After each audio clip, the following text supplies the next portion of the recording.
Uma jornada ao centro da Terra, onde as temperaturas chegam a 7.200 graus Celsius, mais quente que a superfície do Sol.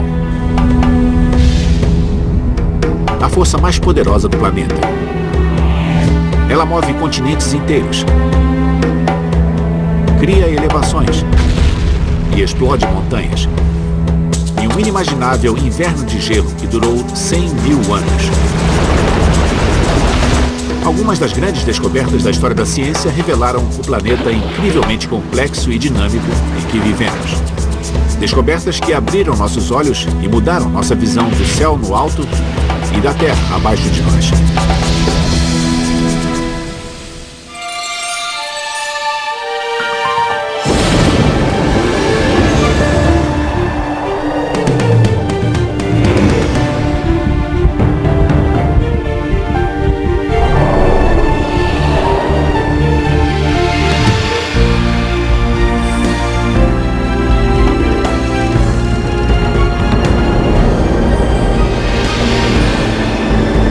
As 100 maiores descobertas da história. Ciências da Terra.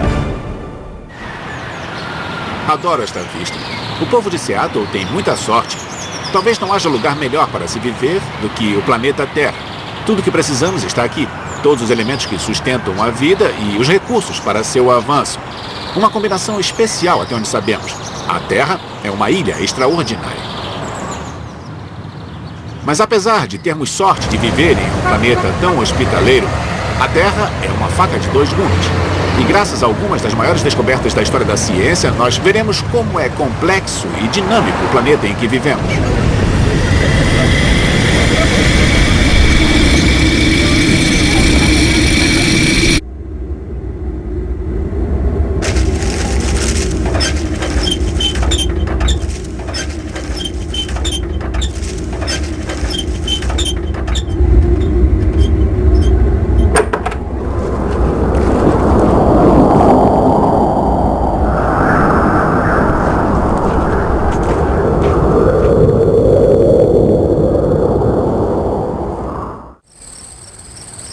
Em março de 1980, geólogos detectaram uma série de pequenos terremotos aqui, abaixo do Monte St. Helens, no estado de Washington. Era um indício de que um vulcão há muito adormecido estava acordando. Finalmente, na manhã de 18 de maio, ele acordou.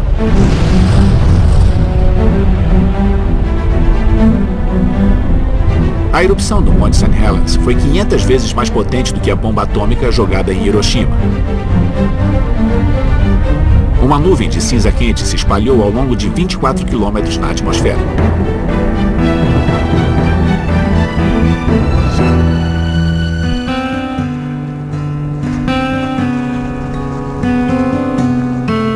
595 quilômetros quadrados de florestas foram destruídos, 6 milhões de árvores, suficientes para construir 300 mil casas de 2 andares.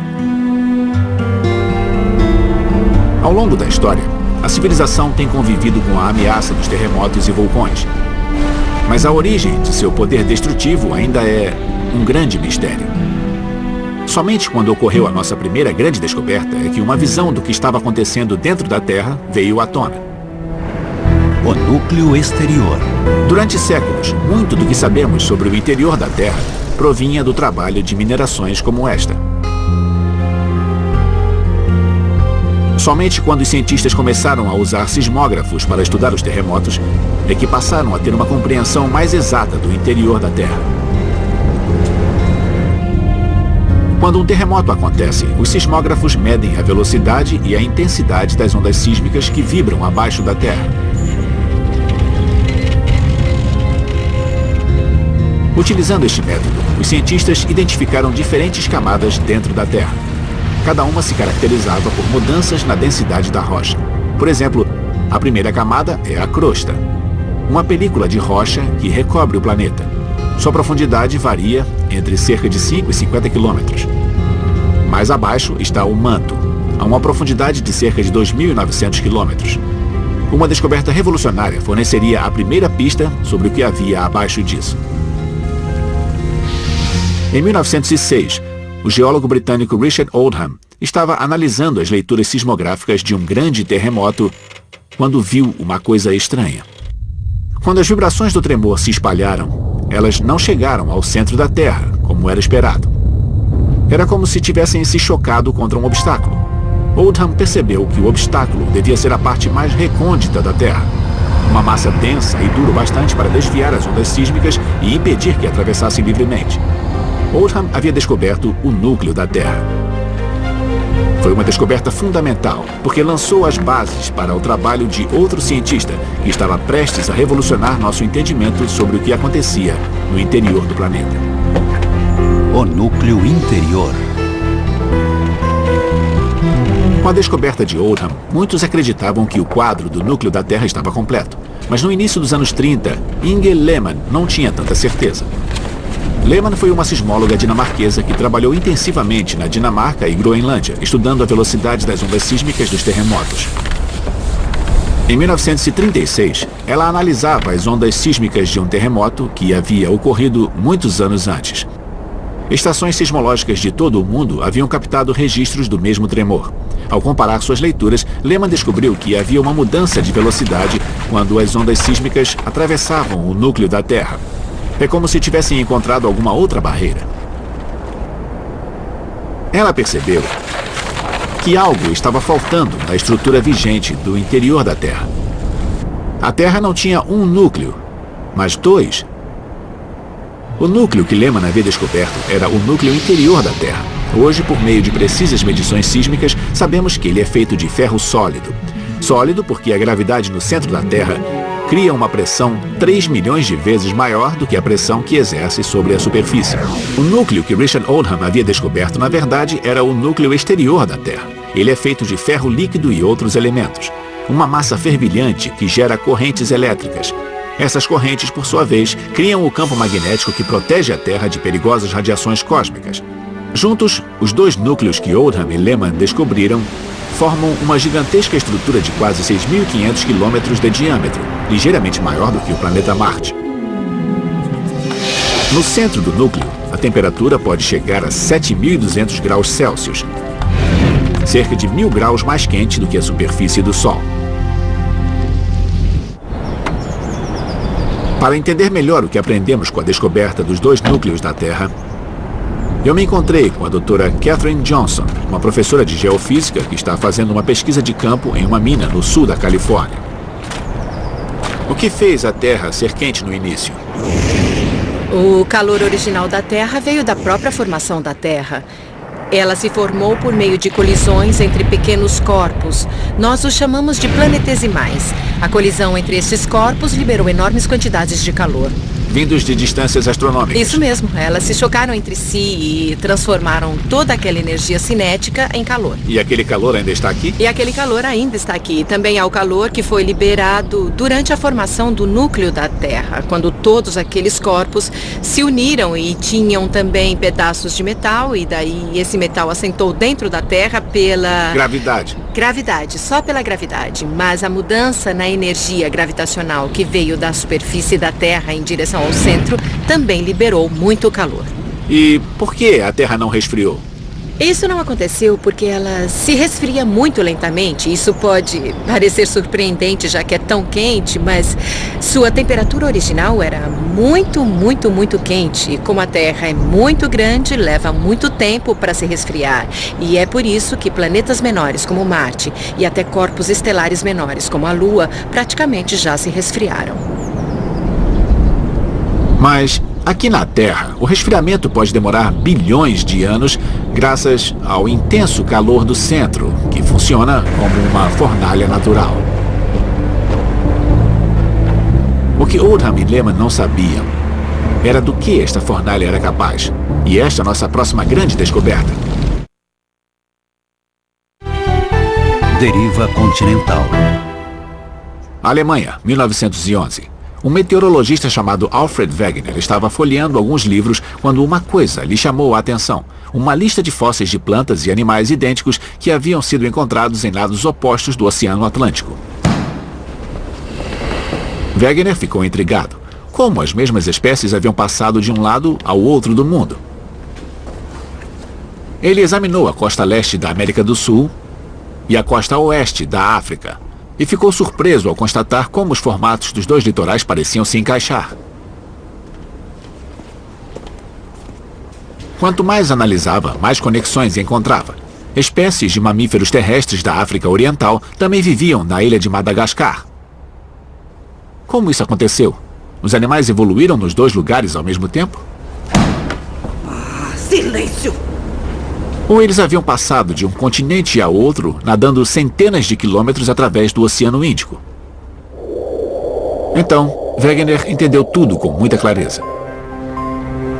Ele percebeu que todos os continentes do mundo antes formavam uma única e enorme massa de terra, que ele chamou de Pangeia, que vem do grego e significa toda a terra.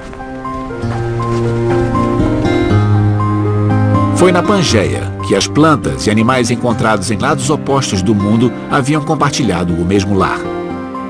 Então, ao longo de centenas de milhões de anos, a Pangeia se dividiu e suas peças flutuaram até seus locais atuais. Wegener chamou sua teoria de deriva continental. Wegener não foi o primeiro cientista a especular que a Terra havia sido dominada por um supercontinente, mas foi o primeiro a reunir evidências e montar um caso consistente. Infelizmente, seus colegas não foram muito receptivos. Não havia um mecanismo que explicasse como os continentes haviam aberto caminho através dos oceanos. A deriva continental era incrível demais para ser verdade. Por isso, sua descoberta foi amplamente ignorada. Silêncio! Ou terá que se retirar.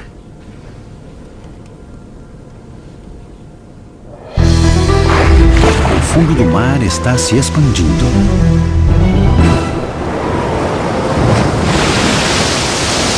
Segunda Guerra Mundial. Os submarinos alemães estavam à espreita. Para rastreá-los, as forças aliadas desenvolveram novos sonares e cientistas foram recrutados para pesquisar o fundo do oceano. Quando os Estados Unidos entraram na guerra, Harry Hess era professor de geologia na Universidade de Princeton, mas ele também era reservista da Marinha. Então, em pouco tempo, ele se viu no comando de um navio de transporte de tropas no Pacífico. Para ajudar nas manobras de ancoragem, o navio de Hess possuía um sonar de profundidade, mas como ele era um geólogo, ele costumava utilizar o sonar para medir a profundidade do fundo do oceano sempre que estava em alto mar. Hess ficou espantado com o que descobriu. Até a Segunda Guerra Mundial, a maioria dos cientistas pensava que o fundo do mar era assim, bem plano, feito apenas de sedimentos. Mas cerca de 3 quilômetros sob as ondas do Oceano Pacífico, Harry Hess descobriu uma coisa bem diferente. Montanhas como estas da Califórnia, com canyons e valas profundas, centenas de picos altos que agora acreditamos terem sido vulcões ativos, e tudo isso no fundo do Oceano Pacífico. No entanto, a descoberta da cadeia de montanhas do Pacífico não faz com que ela esteja entre as 100 maiores descobertas. Chegaremos nela em um minuto. Para entender onde tudo isso vai dar, eu gostaria de pular para outro evento que agitou o mundo da geologia. Durante anos, leituras de sonar analisadas por oceanógrafos no Oceano Atlântico indicavam que havia uma coisa lá embaixo.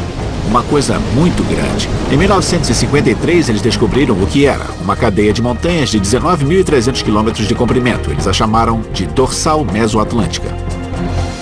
Para saber mais, eu visitei Neil Driscoll, geólogo do Instituto de Oceanografia Scripps. Uma das grandes descobertas já feitas foi essa imensa cadeia de vulcões submarinos que se elevavam bem acima do fundo do mar. Qual a altura de uma montanha no meio do Atlântico? A média de profundidade do mar é da ordem de 4 a 5 mil metros. A dorsal mesoatlântica tem cerca de 2.500 metros, então ela se eleva a cerca de 2.500 quilômetros em média acima do solo oceânico, mostrado aqui em azul escuro. Então, é bastante alta. É, sim. E é aqui que Harry Hess retorna à nossa história. Analisando amostras do fundo e leituras de sonar ao redor da dorsal mesoatlântica, Hess fez uma descoberta impressionante. Um fenômeno quase além da compreensão. Ele determinou que a idade do fundo do Oceano Atlântico era progressivamente mais velha à medida em que se afastava da cadeia. Harry Hess descobriu que o fundo do mar estava se expandindo. Ele concluiu que o magma estava sendo impulsionado de dentro da Terra para a cadeia de montanhas, formando uma nova crosta no fundo do oceano. Gradualmente, ela era pressionada de ambos os lados à medida que mais magma continuava a abrir caminho. Hess chamou sua grande descoberta de expansão do fundo oceânico. Harry Hess chegou a um ponto em que poderia reunir tudo. O fundo estava se expandindo e Terra Nova estava sendo gerada. Mas se acontecesse por muito tempo, a Terra deveria crescer e não crescia. A Terra não ficou maior? Não. Harry analisou o fato de que se Terra Nova estava sendo gerada em uma área, devia estar sendo consumida ou reciclada em outra área. O processo que recicla a crosta do fundo do oceano em expansão de volta para o interior da Terra chama-se subducção. Mas como nossa próxima grande descoberta revelou, tudo faz parte de um processo bem maior. Talvez a força mais poderosa da face da Terra. A descoberta de Hess sobre a expansão do fundo oceânico resgatou a ideia da Pangeia, de Alfred Wegener, da obscuridade. Agora havia um mecanismo geológico que explicava a deriva continental. Simples assim. Quando você ouve, parece fantástica. Parece fantástica. Nos anos 60, as duas ideias foram sintetizadas em uma única teoria, a ciência das placas tectônicas. Uma grande descoberta que revelou como nosso planeta é complexo e dinâmico. Vários grupos de cientistas concluíram que não era só a crosta terrestre que se movia, mas que a superfície do planeta se dividia em grandes placas interconectadas. Estas placas estão em constante movimento, flutuando sobre uma camada de rocha derretida no manto da Terra. Quanto às placas tectônicas, é interessante que a descoberta foi feita por diversos grupos diferentes. Não só Harry Hess. Não só Harry Hess. Vários grupos de cientistas estavam trabalhando ao mesmo tempo. E o mais interessante é que Maurice Ewing, que era diretor do Observatório Terrestre Lamont Doherty, ele estava coletando dados para tentar refutar a teoria das placas tectônicas. E por que ele queria refutá-la? Bom, ele não acreditava que ela era correta e, como cientista, ele estava coletando dados que demonstravam que a hipótese estava errada. Ele não achava que os continentes se moviam através das rochas, Olha, por exemplo. O mecanismo não estava claro na época, mas ele não defendia que as placas se afastavam. E seus dados, e essa é a parte interessante, os dados que ele obteve acabaram se tornando parte das observações importantes que levaram à teoria. Parece fantástico. Ou melhor, parece loucura. Como é que o mundo inteiro poderia estar deslizando? Eu entendo porque as pessoas eram céticas. Isso mesmo. Mas é a mesma taxa com que seu corpo cresce. Não é tão rápido. Então, eu não sinto nada. É verdade. Mas em termos cumulativos é enorme e pelo seguinte, a escala do tempo geológico é o que torna isso tão importante. Se você pensar em um ano, elas se movem só alguns centímetros, mas se pensar ao longo de milhões de anos, irão se mover quilômetros. Em cerca de 250 milhões de anos, todas as placas estavam juntas na Pangeia, mas se separaram e vão se unir novamente. Por que elas vão se reunir? Porque o Oceano Pacífico está sofrendo subducção em toda a sua extensão e a placa está sendo consumida e reciclada, onde o Oceano Atlântico está se expandindo sem muita subdução. Então o Oceano Atlântico vai crescer e o Oceano Pacífico vai se fechar, e então começaremos a ficar mais perto da Ásia com essa retração do Oceano Pacífico. É loucura. Isso é incrível loucura. mesmo. E quando você a ouve, é fácil imaginar que um geólogo não acredite nisso. Estabelecer a teoria e o mecanismo foram as contribuições importantes. Porque eles nunca iam acreditar nisso. Isso mesmo, as placas estão se expandindo, não avançando. A compreensão das placas tectônicas forneceu aos cientistas novos insights sobre a face mutável do nosso planeta. Um exemplo dinâmico de algumas dessas mudanças pode ser visto aqui, no litoral da Califórnia, onde duas das maiores placas da Terra, a Pacífica e a norte-americana, se chocam. Há vários efeitos. Por exemplo, temos vulcões onde as placas sofrem subducção e voltam à Terra. Esses vulcões existem porque a placa que sofre subducção libera água. E esta água diminui a temperatura de fusão da placa que se afasta. Assim é mais fácil e temos o vulcanismo. Foi assim que nasceram o Monte Whitney, o Monte Shasta coisas e também... assim, isso mesmo. Os Andes são o exemplo perfeito desse tipo de vulcões. Em outros locais onde existem cadeias mesoceânicas, existem partes do fundo oceânico que são 1 ou 2 quilômetros maiores que o fundo do mar ao seu redor. Essas cadeias de vulcões submarinos aumentam o comprimento desses vales oceânicos. Em outros locais, você tem grandes falhas transcorrentes. O que é uma falha transcorrente? É quando as placas se movem encostadas umas nas outras, tá certo? E elas não o fazem sem entortar e virar. E onde esses movimentos ocorrem, pode haver pontos em que travam. Sei. E quando são liberadas, isso acontece muito rápido, com muita energia e momento linear. E se entortam no meio de construções. Causando muitos tremores, sim. Mas sem terremotos, vocês nunca descobririam tudo isso, não é? Terremotos são muito importantes porque eles permitem a definição da geometria das placas, permitem que se defina os limites. E quanto aos vulcões? Antes de um vulcão entrar em erupção, muitas vezes há uma atividade sísmica pré-erupção. Tremores? Sim. É o magma subindo à superfície que causa a pressão, e a pressão é liberada. Você vê evidências das placas tectônicas aqui? Claro. Esses penhascos que estamos vendo, eles eram depósitos. Estes sedimentos foram depositados uns 500 metros abaixo do nível do mar e foram erguidos. Então estamos olhando para placas tectônicas no nosso quintal. Até agora, exploramos o que muitas grandes descobertas revelaram sobre o que acontece dentro da Terra. As próximas descobertas abriram nossos olhos sobre o que estava acontecendo acima dela. Com tanta tecnologia à disposição, a previsão do tempo deveria ser uma ciência mais exata.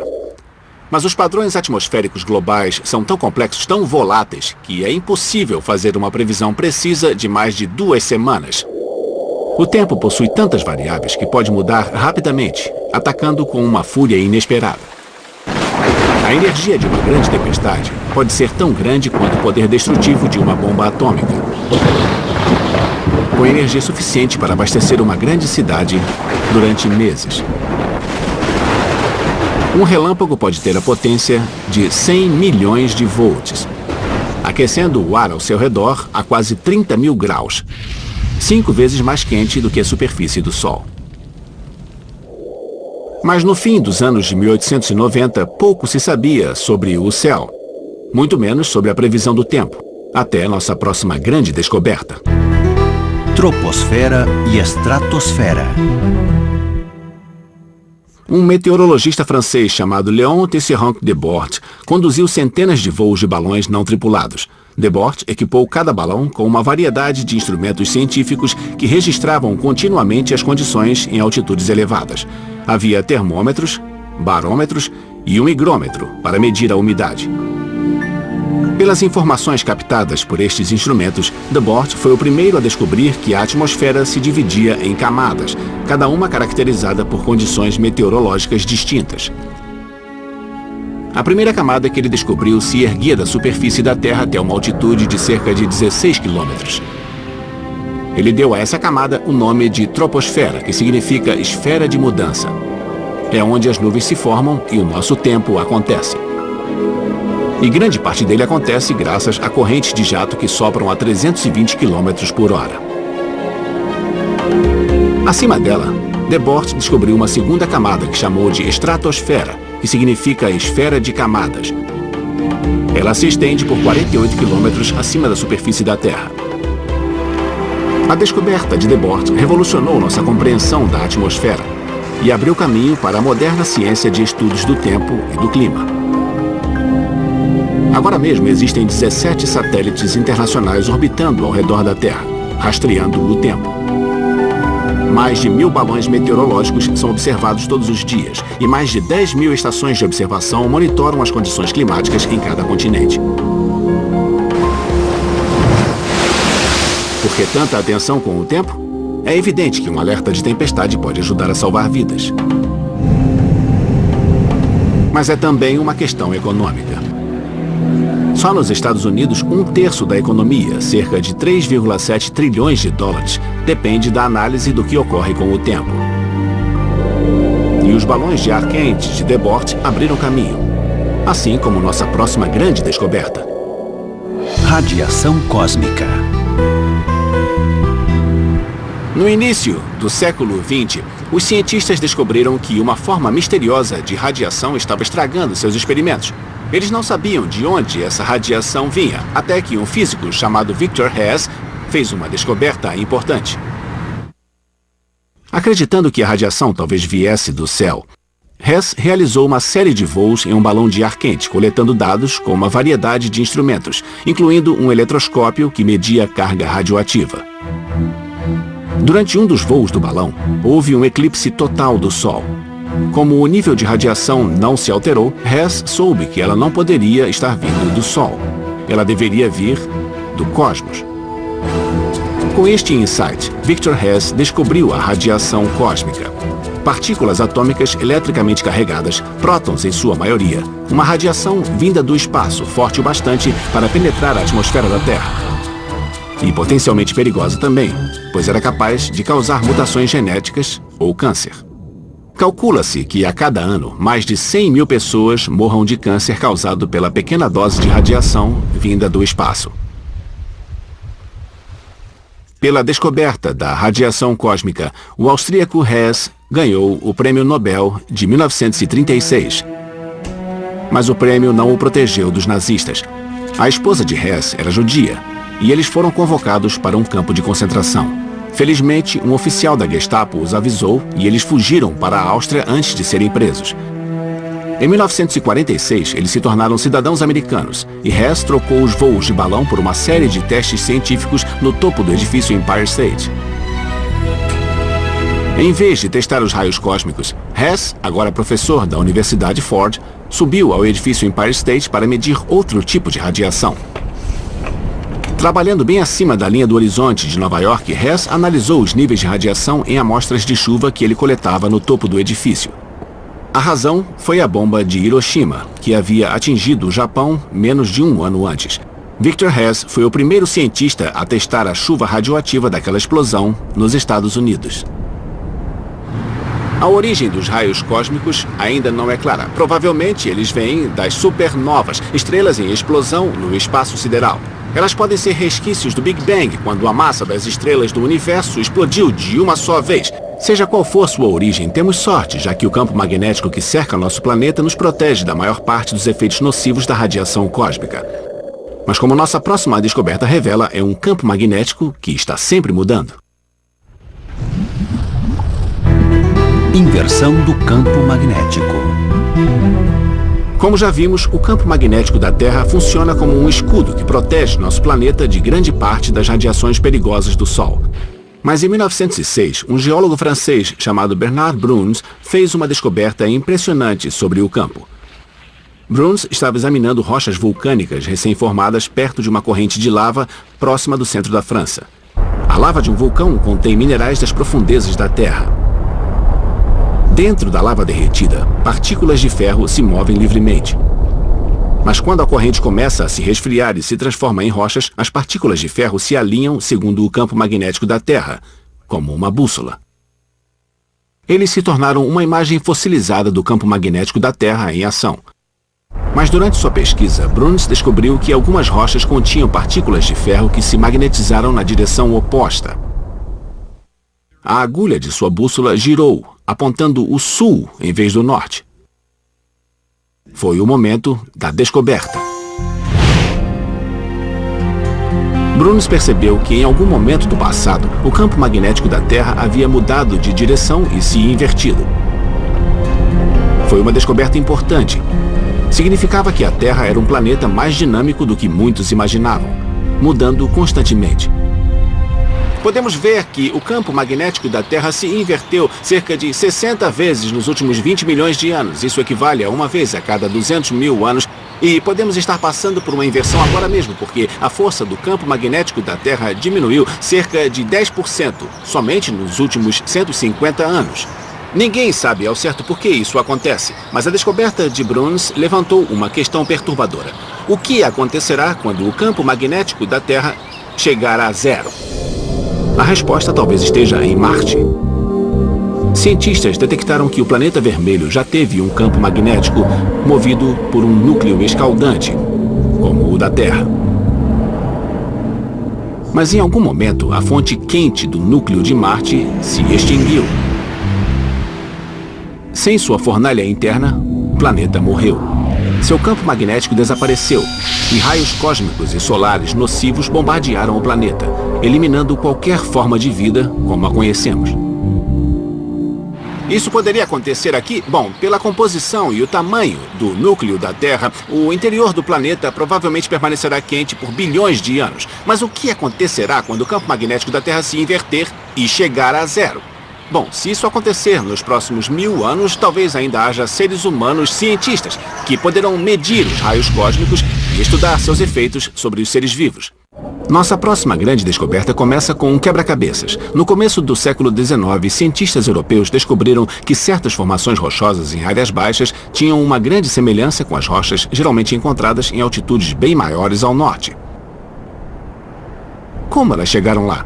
Uma das explicações defendia que as rochas haviam sido movidas por gigantescos glaciares que se expandiram para fora das montanhas e se retraíram até sua localização atual.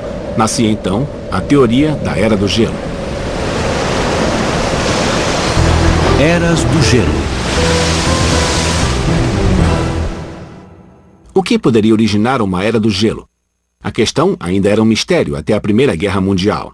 Um cientista iugoslavo chamado Milutin Milankovic desenvolveu uma teoria.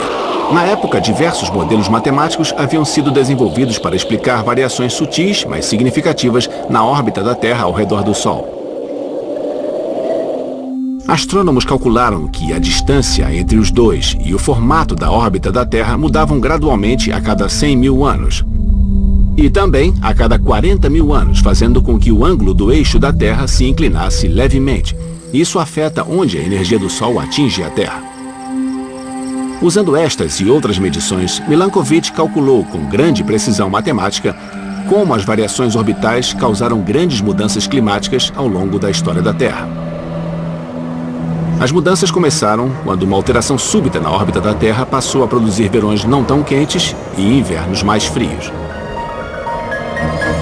Essa mudança criou um efeito dominó que, ano após ano, século após século, permitiu que as geleiras se expandissem e camadas de gelo crescessem. Quando a órbita da Terra mudou novamente, o gelo recuou. Milankovic havia descoberto um mecanismo que explicava a criação de eras do gelo. Hoje, grande parte da teoria de Milankovic foi confirmada e aceita. Calcula-se que a Terra possa ter passado por 17 eras do gelo nos últimos 7 milhões de anos, em que camadas gigantes de gelo chegaram a cobrir 1/3 do planeta. Enquanto as eras do gelo aconteceram ao longo de centenas de milhares de anos, nossa próxima grande descoberta revelou que em apenas 100 anos, um evento catastrófico em termos geológicos será mais significativo do que uma era do gelo. E está acontecendo agora mesmo. Atmosféricos de todo o mundo são armazenados aqui e alguns datam do século XVIII. Mas o tempo do último século é de particular interesse para especialistas, como Tom Call, diretor do centro. Os registros indicam que ao longo dos últimos 100 anos, a temperatura da superfície do planeta cresceu cerca de 1 grau Fahrenheit. Pode não parecer muito, mas muitos acreditam que isso representa uma tendência de aquecimento significativa em um período relativamente curto de tempo. Os impactos do aquecimento já são substanciais. Este é um grande problema global. É evidente hoje que, para entender o aquecimento global, precisamos entender a interconexão entre a Terra, os oceanos e a atmosfera.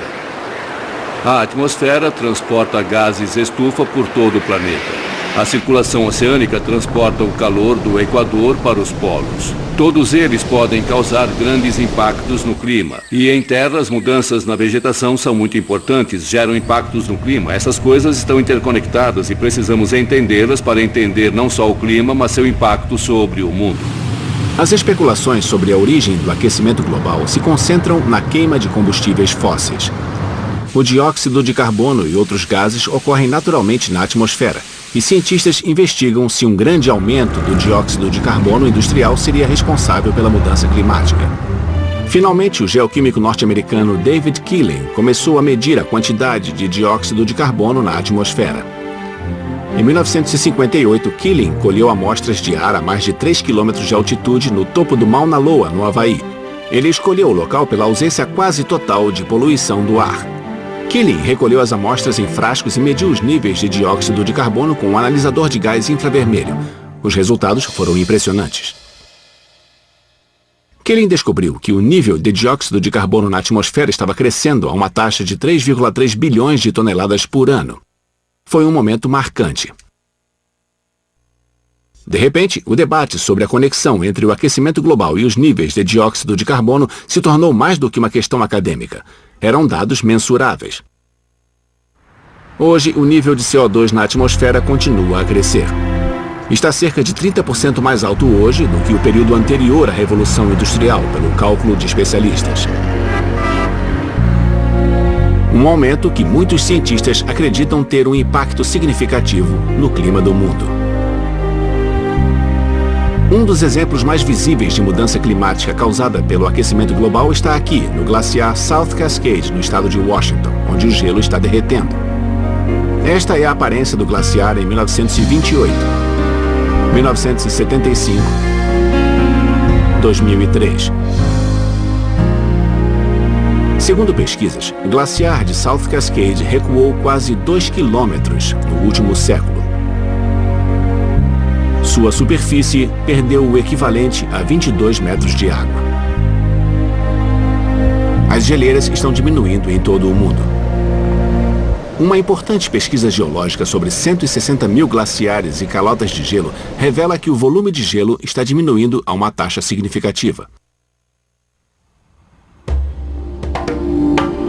Apesar de haver um consenso geral entre os cientistas de que o clima da Terra está ficando mais quente, ainda há controvérsias sobre o peso do dióxido de carbono no processo. Enquanto isso, pesquisadores estão estudando o aquecimento global mais do que nunca. Modelos de computador foram desenvolvidos para prever o que poderá acontecer se a atual tendência de aquecimento continuar, desde enchentes frequentes à devastação de ecossistemas ao redor do mundo.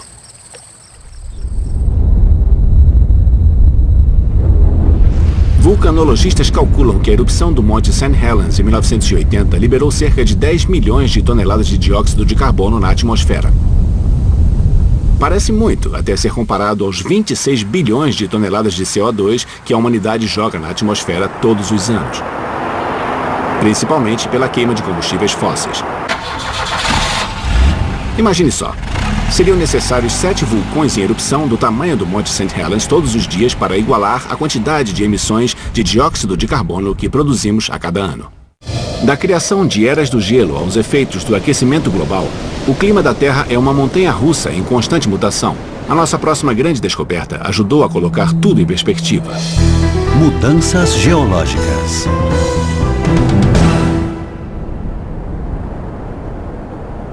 Durante séculos, as pessoas acreditaram que a Terra era modelada por catástrofes como o dilúvio bíblico.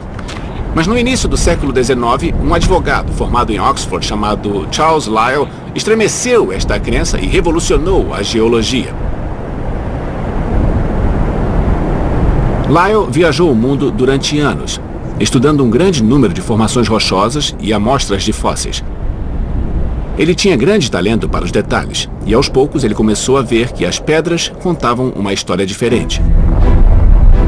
Enquanto catástrofes como vulcões, terremotos e enchentes às vezes afetavam o planeta, as maiores mudanças eram resultado de um processo geológico natural e incrivelmente lento. Um processo impulsionado pelo vento, água, erosão e o aquecimento e resfriamento da Terra. Um registro dessas mudanças estava guardado nas camadas das rochas. E este foi o insight mais radical de Lyell. O mecanismo deste lento processo de mudança geológica era o tempo. Muito tempo. A Terra, afirmava Lyell, era muito mais antiga do que acreditávamos. E ele apresentou as provas de suas descobertas em um livro fundamental, Princípios da Geologia. Hoje, esta publicação é vista como o berço da moderna geologia. Sam Bowring é professor de geologia do MIT. Uma parte importante para o desenvolvimento do pensamento de Lyell foi uma viagem para ver os vulcões da Itália e o Vesúvio em particular, onde ele viu que a montanha sofreu vazões sucessivas.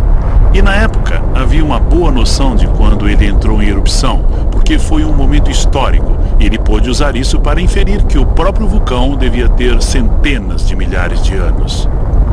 E naquela época falar em centenas de milhares de anos era revolucionário. Outros defendiam uma direcionalidade na evolução. A Terra, no primeiro dia, não seria a mesma Terra de hoje. Algumas mudanças seculares ocorreram. Este é um debate que os geólogos mantêm hoje. As placas tectônicas se moviam 4 bilhões de anos atrás ou foi algo que se desenvolveu mais tarde na história da Terra? Hoje, muitos consideram Charles Lyell o Charles Darwin da geologia. Na vida real, a ligação entre os dois cientistas era significativa. Darwin levou uma cópia do primeiro volume da pesquisa de Lyell em sua viagem no Beagle. E o que ele percebeu ao ler isso, ao mesmo tempo em que se preocupava com a evolução, é que ali estava a solução para a evolução. Tínhamos um tempo ilimitado. A descoberta de Lyell provocou o interesse em determinar a verdadeira idade da Terra. Até então, a maioria acreditava que o planeta era jovem. Mas com a publicação do livro pioneiro de Lyell, os geólogos quiseram descobrir o quão jovem ela era. Nossa próxima grande descoberta forneceu a resposta. Datação radiométrica. Qual a idade exata da Terra? A questão persistiu até 1907, quando o químico norte-americano Bertram Boltwood descobriu uma forma de fazer com que as pedras e minerais da Terra fornecessem a resposta. Os cientistas já sabiam que as pedras continham elementos radioativos naturais, como o urânio. Eles também sabiam que cada elemento declinava em outros elementos a uma taxa ou periodicidade próprias, e essa taxa quase nunca mudava. Enquanto estudava essas taxas de declínio, Boltwood descobriu que amostras minerais de urânio continham traços de chumbo. Era um indício de que o chumbo era o último elemento remanescente do lento processo de declínio do urânio. A partir desta observação, Boltwood teve um insight. Se ele medisse a quantidade de chumbo contida em uma amostra de urânio e a comparasse à taxa conhecida de diminuição do urânio, ele poderia determinar a idade aproximada da rocha.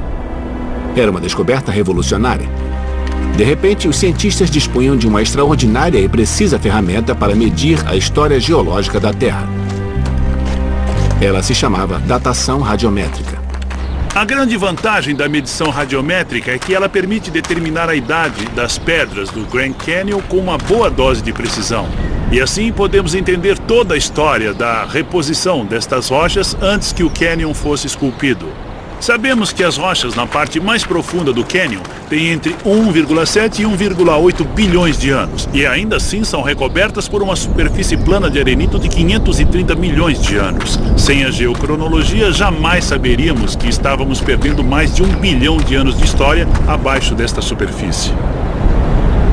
Bem, outros lugares do mundo têm essa história. Mas aqui não temos essa história. E isso é importante lembrar. O registro geológico é incrivelmente incompleto.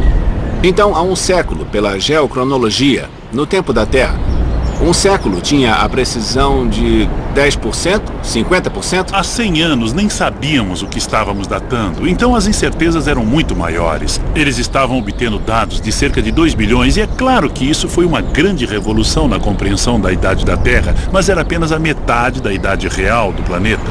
Foi somente nos anos de 1950, quando começaram a datar meteoritos, que começamos a perceber que a Terra devia ter entre 4,5 e 6 bilhões de anos. Para entender esta quantidade de tempo, pense nisso. Se compararmos toda a história da Terra a um período de 24 horas, 1 milhão de anos se passariam em cerca de 30 minutos. O que significa que toda a história épica da civilização humana acabaria em menos de 1 segundo. Nem um tique do relógio.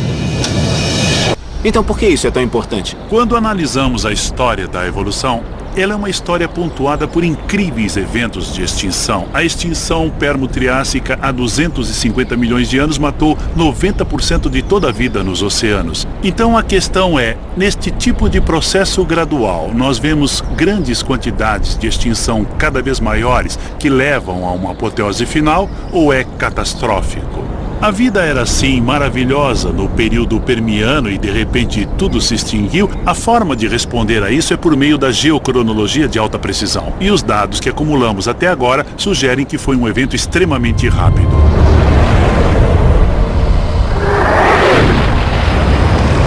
Ao pensar em um evento rápido, um modelo que funciona muito bem é o impacto de um asteroide. E há evidências recentes que sugerem a existência de um asteroide naquele momento que gerou um impacto na Terra. O outro aspecto importante das extinções, e para muitos ele é ainda mais emocionante que entender a extinção em si, é o que acontece aos ecossistemas. Quanto tempo eles levam para se recuperar? Quando tudo desaparece, é como se você tivesse zerado o relógio evolucionário, permitindo que novas coisas preencham os ecossistemas que foram totalmente destruídos. Talvez se não fosse por aquela extinção, não veríamos o surgimento dos dinossauros e depois dos mamíferos. Não viveríamos num planeta tão diferente. Não viveríamos aqui. Ao olhar para esta vista, você se sente insignificante. Certo. A grandeza disso tudo é incrível, mas quando você pensa no que pode aprender com ela, aí é um outro nível. Sim, é como um livro. Há muita informação lá esperando para ser extraída. Informações que nem sonhávamos que uma pedra produziria para nós. Há muito a ser feito. É. A ciência é um emprego estável. Sim. A Terra é um planeta dinâmico e complexo. A crosta se desloca, o manto se move e a atmosfera está em constante movimento. As espécies que vivem na Terra estão mudando com ela. E também nossos ancestrais, senão não estaríamos aqui. A Terra desafia todos os seres vivos. E até agora, a vida esteve à altura do desafio.